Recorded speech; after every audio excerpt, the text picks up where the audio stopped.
ദൈവത്തിൻ്റെ കൽപ്പനകൾ പാലിച്ചില്ല. അതുകൊണ്ട് പിന്നെ പുറത്തിറക്കിയപ്പോഴാണ് അവന്മാർക്ക് തുണിയില്ലെന്ന് മനസ്സിലായത്. അങ്ങനെ അത്തിയുടെ തുണി ഉണ്ടാക്കിയതാണ്, അങ്ങനെ ആളെ പാക്ക് ചെയ്ത്.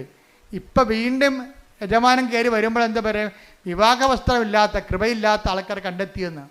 അപ്പോൾ സ്നേഹിത എന്താ വായിച്ചോളൂ.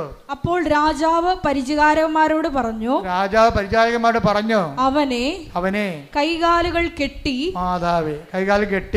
പുറത്തെ അന്ധകാരത്തിലേക്ക് വലിച്ചെറിയുക. അവിടെ വിലാപവും പല്ലുകടിയുമായിരിക്കും. എന്തെന്നാൽ വിളിക്കപ്പെട്ടവർ വളരെ, തെരഞ്ഞെടുക്കപ്പെട്ടവരോ ചുരുക്കം. ഇത് ഞാൻ പറഞ്ഞതാണോ?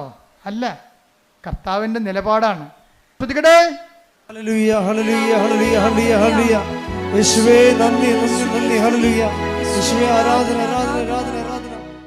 ഉടമ്പടി എന്ന് പറയുന്നത് നമ്മളൊരു ഉടുപ്പ് കൊണ്ടുവന്ന് വാഷിംഗ് മെഷീനിലിട്ടിട്ട് സ്വിച്ച് ഓൺ ചെയ്തിട്ട് അവിടുന്ന് അലക്കി തേച്ച് വന്ന പോലെ നിങ്ങൾ റെഡിമെയ്ഡായിട്ട് പെട്ടെന്നിങ്ങനെ വരണമെന്നല്ല.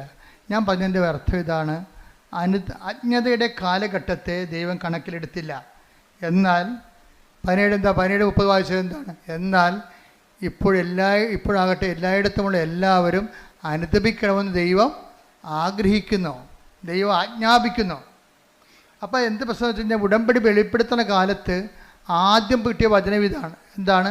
എനിക്ക് പാപത്തെ ലിസ്റ്റും വിജയകുമാറിന്, എനിക്ക് അനുഗ്രഹത്തെ ലിസ്റ്റും വിജയകുമാറിന് പാപത്തെ ലിസ്റ്റും. ഞാനത് കൂട്ടിവെച്ചപ്പോൾ ദൈവം എന്നോട് പറഞ്ഞതാണ്, എന്താണ്? നിങ്ങൾ പശ്ചാത്തപിക്കുവിൻ, നാളെ നിങ്ങളുടെ ഇടയിൽ കർത്താവ് അത്ഭുതം പ്രവർത്തിക്കും. ഞാൻ തൈക്കാട്ടുശ്ശേരി ഇരുന്നുകൊണ്ട് 2017 ഇത് പുസ്തകം എഴുതിക്കൊണ്ടിരിക്കുന്ന സമയത്താണ് പറഞ്ഞത്, നാളെ എന്ന് പറഞ്ഞ പഴയ നിയമത്തിലാണ്, പുതിയ നിയമത്തിൽ ഇന്നാണെന്ന്. കാര്യം പശ്ചാത്താപത്തിന് സമയബന്ധിതമായിട്ട് ചുരുക്കം ഉണ്ടാകുമെന്ന്. സക്കേവൂസിന്റെ കർത്താവ് പറഞ്ഞത്, ഇന്നീ ഭവനത്തിന് രക്ഷ കൈവന്നിരിക്കണം. അപ്പോൾ ഒരു നിമിഷം നേരത്തെ നീ കർത്താവിൽ വിശുദ്ധീകരിച്ചാൽ ഉടമ്പടി അത്രയും പെട്ടെന്ന്. അതുകൊണ്ട് ആദ്യകാലം തന്നെ കൃപാസനത്തിൻ്റെ പത്രത്തിൻ്റെ മുഖപേജിൽ ഉടമ്പടി ഉടനടി പരിഹാരം എന്നാണ് കണ്ടത്. ഉടനടി പരിഹാരം. ഇപ്പോഴും അത് മാറ്റിയിട്ടൊന്നുമില്ല. കാര്യം നമ്മൾ ആ ഫ്രണ്ട് പേജിലൊക്കെ നോക്കിക്കഴിഞ്ഞാൽ മനസ്സിലാകും, ഉടനടി ഉണ്ടായ പരിഹാരങ്ങൾ തന്നെ എഴുതിയിരിക്കണം അവിടെ. ഉടമ്പടി എടുത്തപ്പോൾ ഇന്ന് ഈ ആഴ്ച നടന്നിട്ടുള്ള കാര്യങ്ങളാണ് അവിടെ എഴുതിയിരിക്കുന്നത്. അതാണ് അത് മാറ്റമില്ല. അതിനെ ഞാൻ പറഞ്ഞു വരുന്നതിൻ്റെ കാരണം, അനുതാപവും അനുഗ്രഹവും തമ്മിൽ ഭയങ്കരമായി ഇൻ്റർ കണക്റ്റഡ് ആണ്. ഇപ്പം ജെയ്സനെ സംബന്ധിച്ചിടത്തോളം അനുതാപവും കിട്ടിയപ്പോൾ എന്നാ പറ്റി?